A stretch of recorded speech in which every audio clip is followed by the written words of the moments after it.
அண்டவாக்கம் கிராமத்தை சார்ந்த முத்துலட்சுமி என்பவர் வந்துட்டு அங்கே இருக்கிற டிபிசியில் வந்துட்டு துப்புரவு பணியாளர் வேலை செஞ்சுருக்காங்க. தேர்தல் அன்னைக்கு 23 அன்னைக்கு சாயந்தரம் வந்துட்டு அவங்கள வந்து வட இந்தியாவை சார்ந்த அங்கே வேலை செய்கிற தம்பிங்க வந்து பாலியல் பலாத்காரம் பண்ணியிருக்காங்க. பாலியல் பலாத்காரம் பண்ண முயற்சி செஞ்சு அவங்கள அடித்து மண்டையில் உடைச்சி அவங்க வச்சிருக்க அந்த ஊசி வச்சிருப்பாங்க இல்லையா, கோணி தூக்குற ஊசி, அந்த ஊசி வச்சு தலையெல்லாம் அடிச்சிருக்காங்க, குத்திருக்காங்க. அதுக்கப்புறம் மருத்துவமனை கொண்டு போயிருக்காங்க. இங்கே பார்த்துட்டு அவங்க மருத்துவமனை கொண்டு போயிருக்காங்க. அவங்க மார்பக மேலே கல்லு தூக்கி போட்டு நசுக்கி பெரிய அத்துமீறல் நடந்திருக்கு. 3 நாளாகியும் காவல்துறை வந்து எந்த ஒரு நடவடிக்கை எடுக்கல இது வரைக்கும். நேற்று இரவு எங்களுக்கு தெரிய வந்தது, விடுதலை சிறுத்தைகள் தெரிய வந்தது. இன்னைக்கு காலையில் நாங்கள் இங்கே வந்து அசம்பிள் ஆயிருக்கோம்.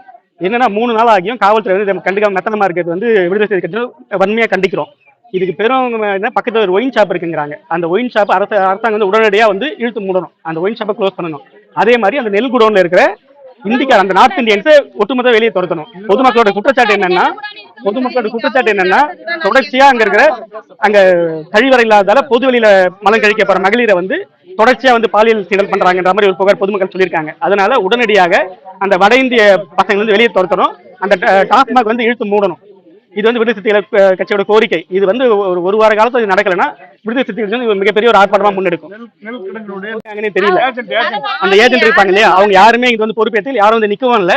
எங்களுக்கு அவங்க மேலே வந்து ஒரு சந்தேகமா இருக்கு. எனக்கு ஒருவேளை இந்த குற்றத்துக்கு வந்து அவங்க மேல வந்து சந்தேகமா இருக்கு எங்களுக்கு. இல்ல, காவல்துறை பேசும்போது விசாரிச்சுட்டு இருக்கோன்றாங்க. இவ்வளோ ஒரு அத்திமீறல் நடந்து இவ்வளவு பாலியல் வன்புறவு பண்ணிருக்காங்க, இவ்வளவு கேஷுவலா விசாரிச்சுட்டு இருக்கோன்றது ஒரு சரியான நடவடிக்கை தெரியல. போலீஸ் வந்து விரைந்து நடவடிக்கை எடுக்கணும், இல்லைன்னா மிகப்பெரிய ஆர்ப்பாட்டம் விடுதலை சிறுத்தைகள் சார்பாக நாங்கள் பண்ணுவோம்.